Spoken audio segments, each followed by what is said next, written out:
नमस्कार दोस्तों। हमारे ऋषि मुनियों एवं विद्वानों की शिक्षा ही हमारी संस्कृति को अतीत से लेकर वर्तमान तक लाती है।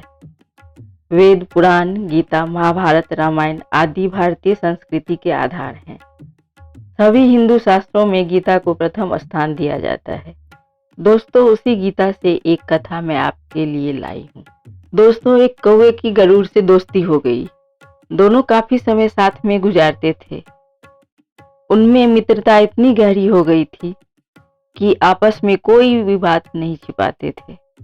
एक दिन दोनों नदी के किनारे बैठे बात कर रहे थे। तभी एक यमदूत उधर से गुजरा। वो कौवे को देखकर मुस्कुराया।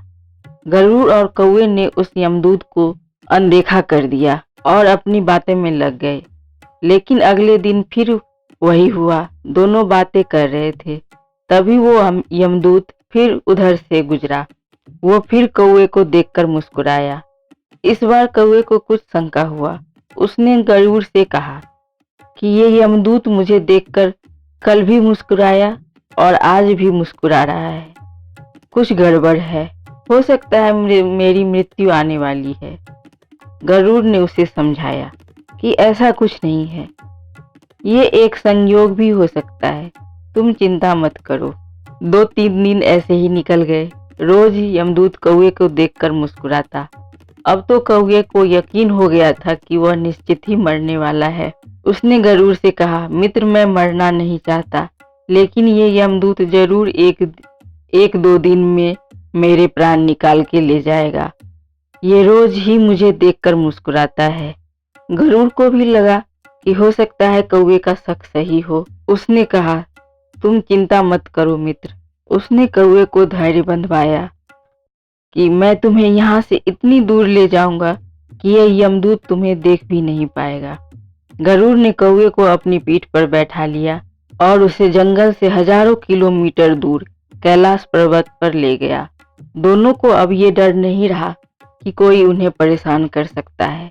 लेकिन वे जैसे ही कैलाश पर्वत पर पहुंचकर एक गुफा के अंदर पहुंचे, वहां वो यमदूत पहले से ही मौजूद था। उसने कौवे को देखते ही उस पर पास फेंककर उसके प्राण निकाल लिए। गरुड़ देखता रह गया। उसने यमदूत से पूछा, तुमने इसे मारा क्यों? यमदूत ने कहा कि इसकी मौत इसी समय लिखी थी, इसलिए इसके प्राण निकाल लिए। गरुड़ ने फिर पूछा, तो फिर तुम इसे देखकर वहां जंगल में मुस्कुराते क्यों थे? इसे मारना ही था तो वहीं मार देते।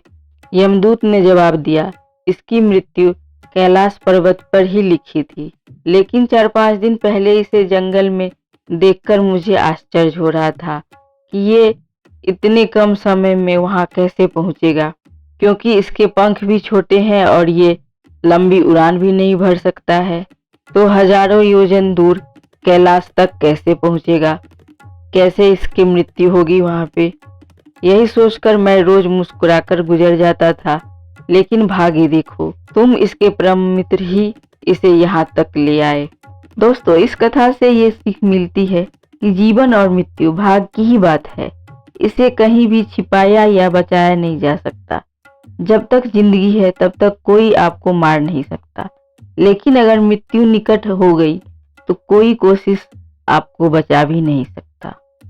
अगर आपको ये वीडियो पसंद आया हो तो इसे लाइक कीजिए और अपने जानने वालों के साथ शेयर कीजिए। साथ ही चैनल को सब्सक्राइब करना और बेल आइकन को दबाना ना भूलें।